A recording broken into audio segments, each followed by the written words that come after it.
Hi guys! Welcome to another vlog. And for today's video, may pupuntahan na naman tayong first experience namin dito sa Quebec. And today, magandang panahon. Maaraw na naman, so alam na, you know the drill. Gagala na naman tayo. And for today's video, pupunta tayo sa Ile d'Orléans or the Orleans Island in English. And mag-apple picking tayo doon. So this is my first time to do this. And we're so excited. So let's go. Ayan guys, malapit na tayong tumawid sa tulay ng Haba. Dahil dun tayo sa isang island na yun. Dun tayo pupunta.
Dito na nga tayo sa orchard. Ayan guys, sa bungad pa lang makikita nyo na napakaraming apples. Ayan o. Sa bungad pa lang yan Tara, let's see kung ano yung nasa dulo. Let's go!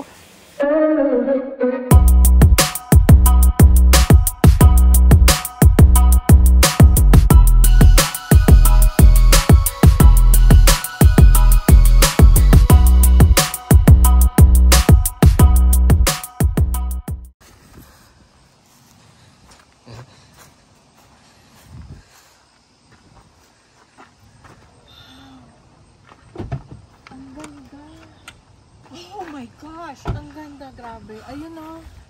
Guys, pakita ko sa inyo. Diba? Dito kami sa apple farm, pero doon yung apple farm. Pero nakita namin tong view na to. Kaya, papakita ko muna sa inyo. Sayang naman, diba? Ayun o. Wow. Doon tayo nang galing. Sa bridge na yon. Tapos tumawid tayo pag ano. So guys, grabe, ang ganda. Ganda. Tapos may mga ano dito, may mga upuan. Ito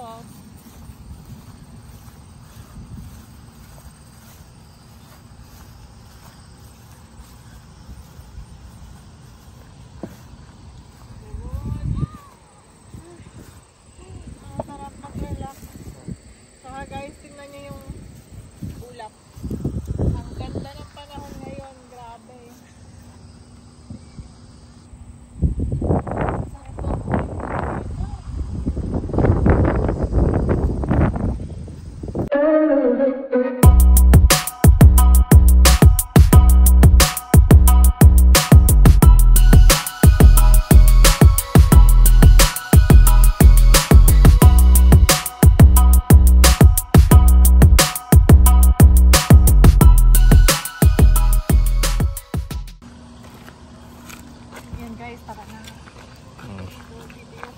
Diba?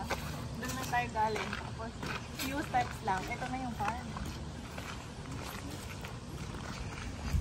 Pero, ako pala muna din ang ano. Papaalam muna tayo sa may-ari. May mamimitas tayo. Hindi, ito mo. Say, oh.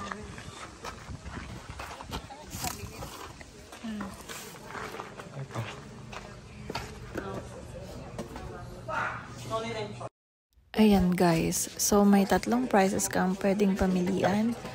For 15 pounds, that's for $26, 25 pounds, $36, and for 1 box, it's $57.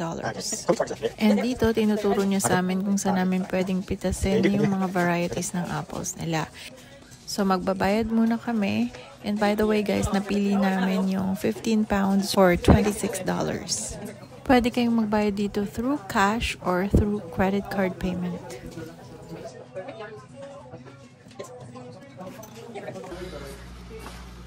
Ano to eh? Bote? Nakabote, no?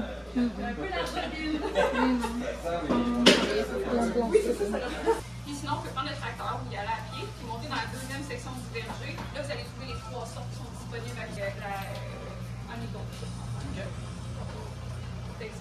Comme de chemin de fer, vous avez les 3 ginger. Vous avez les 3 sortes d'écrits avec qu'est-ce qu'on peut faire avec.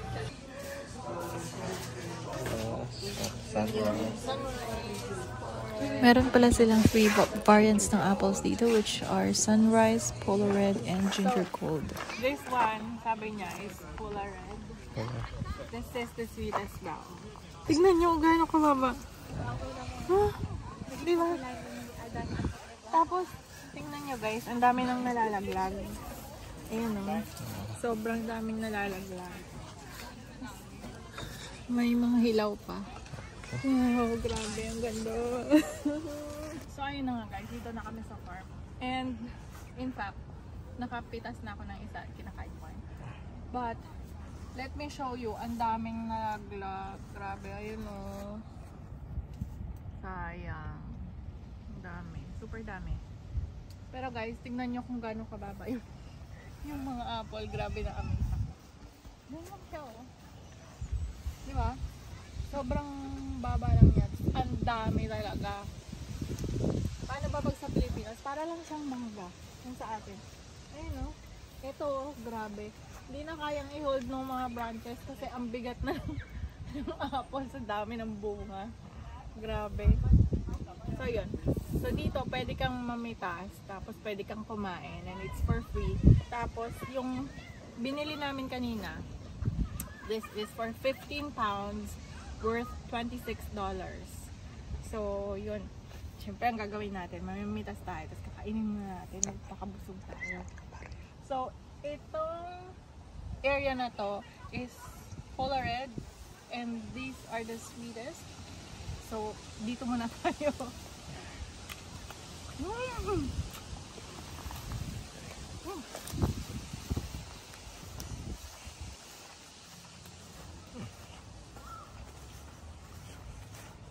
Bigyan mo.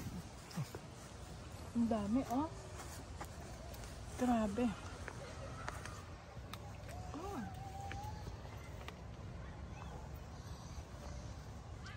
Hello guys.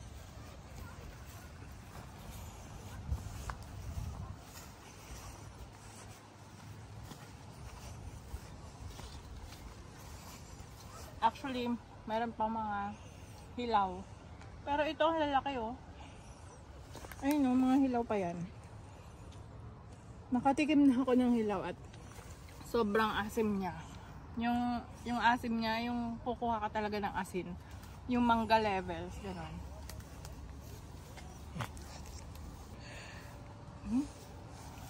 Guys oh, ang dami nalalaglag. Diba? Sayang.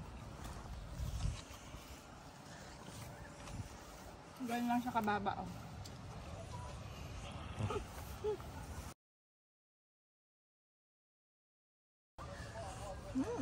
Grabe. Wala yung dahon. Puro siya bunga. Nakakatawa naman. Pero hindi ito yung pipitasin natin. Yung mas red pa dito. I think ito hindi pa ito ganong matamis. Pero ako personally, mas gusto ko yung medyo maasim.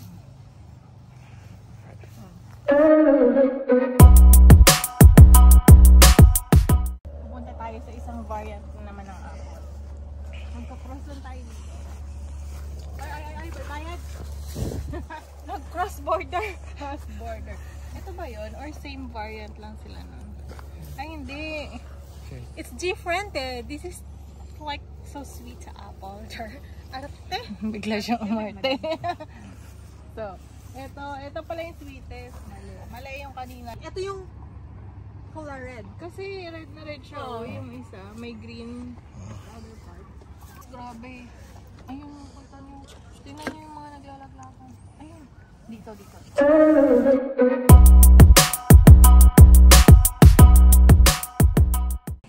Grabe guys. Kung pwede ko lang iba to yun sa Pilipinas. Kasi nanghihina yung ang dami. Dami talaga nalalaglakan. Ayun, yun pala yung isang variant.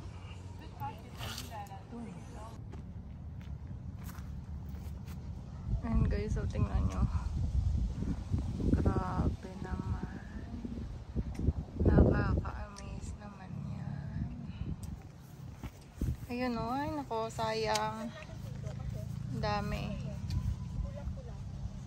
Daming nalalaglag.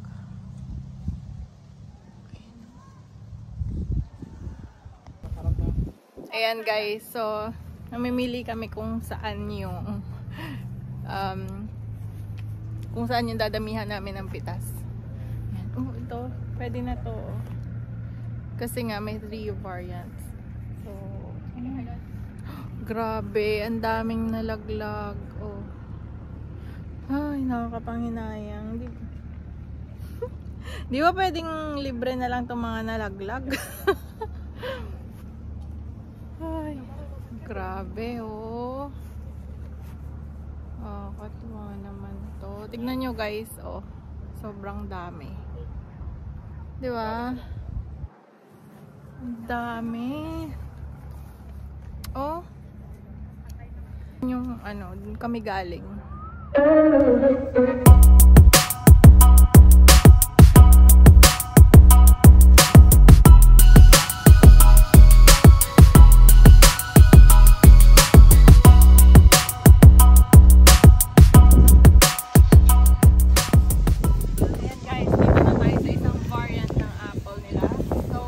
One is ginger gold. Ito, yung green. Tapos ito is sunrise. Wala ka dyan. Yun yung sunrise. Ito yung ginger gold. Yung kulay green. So, let's go guys! Maasim. So, yun guys. Dito tayo sa ginger gold variant. Ito yung maasim. Ayan guys. Ito yung ginger gold. Purong green siya. So, ito daw yung maasim na variant. Yung una natin pinuntahan kanina, yung polar red, yun yung pinakamatamis. So, ayan. Tikman natin kung gaano kaasim.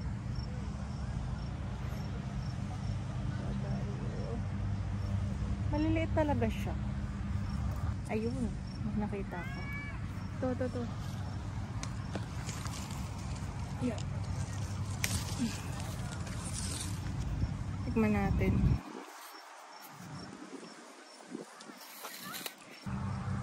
Hindi naman maasim. Ay, maasim pala.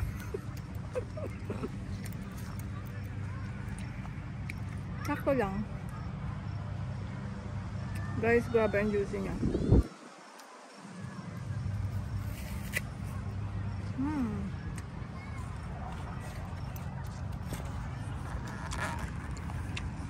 Ayun o. Masahid na sa lupa.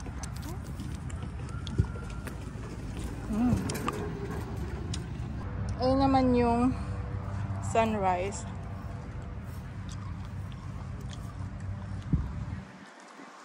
Matamis naman. Kabayan. Mas matamis to kasi dun sa kabila. Oo nga. Pakaasim. Diba sabi na maasim? Pero sabi maasim daw. Pero matamis naman siya.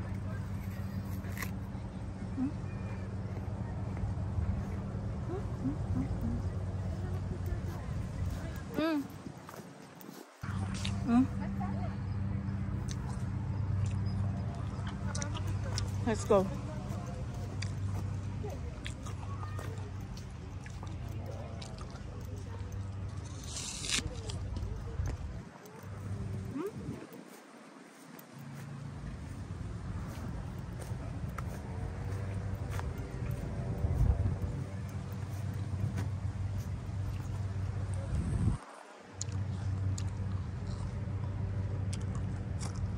Sayang oh. Dami.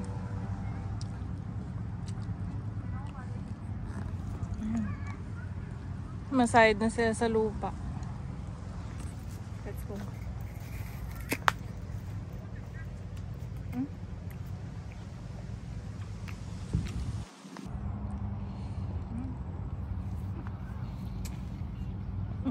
May makapagsayaga mo.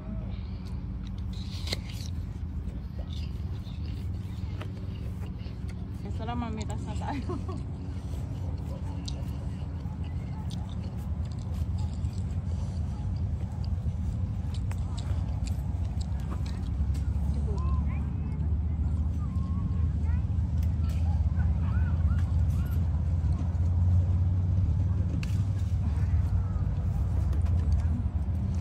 Habang kumakain.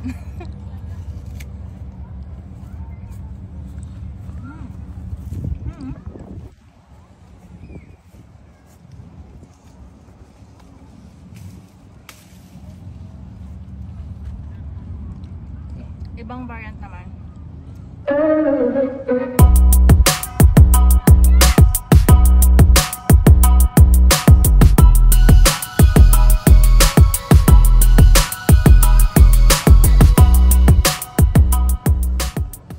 And guys, so fresh na fresh.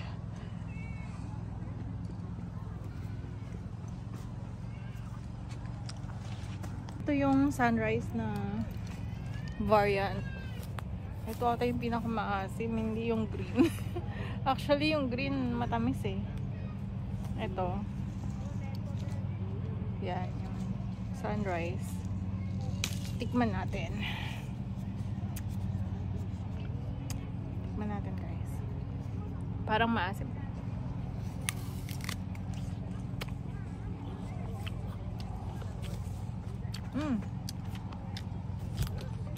Nga.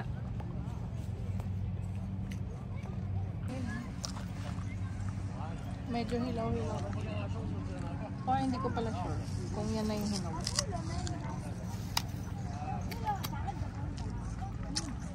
Kung matapang ka, humarap ka dito. Maasim.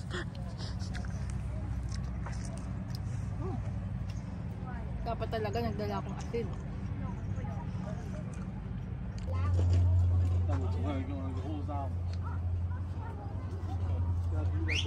Maman, j'ai attrapé une belle merveille. Maria,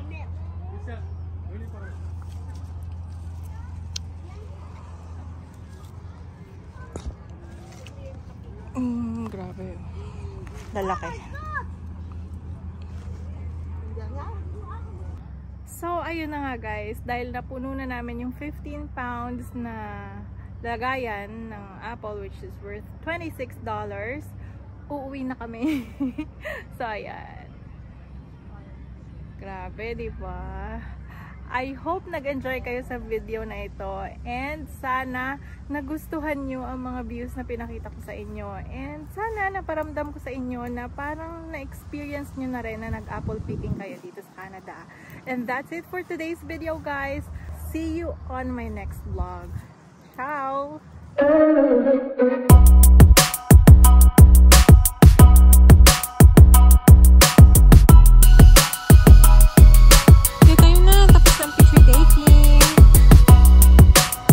Guys, ito yung behind the scenes. Ay!